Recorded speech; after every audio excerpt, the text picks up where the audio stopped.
Ota koyo kotan kotuda male, kotan kotuda male. Jolle oko tichaba umal goda. Marwaya kan kupida male, misabu kurani male. Jolle o alarbe dubi mal goda. Kota ko tichaba etongalu kormi koyalani. Jale o kormi koyalani. Yadarbu andarbe dubi malani, andarbe dubi malani. Jolle o yero kanaka galani. Ota go shubuti bidai datu, shubuti bidai datu. Mali bi shubuti bidai datu. Malgodura kinni guyani madura kinni guyani matu. Mali bi sabab ni guyani matu.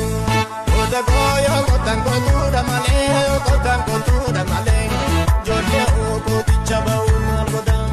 Marwaya kan kupida male, misabu kurani male. Jolle o alarbe dubi mal goda. Kota ko tichaba etongalu kormi koyalani.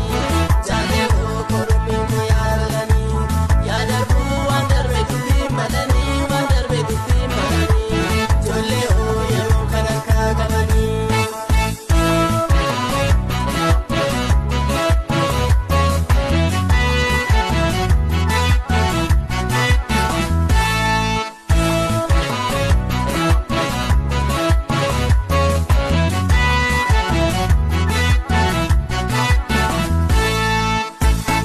Hodi, tumi gurba.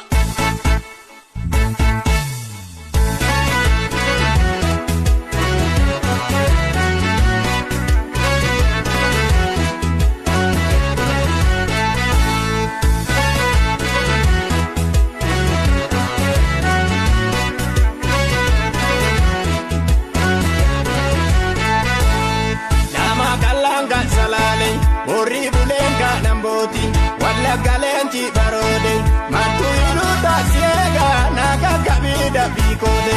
Yero mwade gaera, osina eki kubera.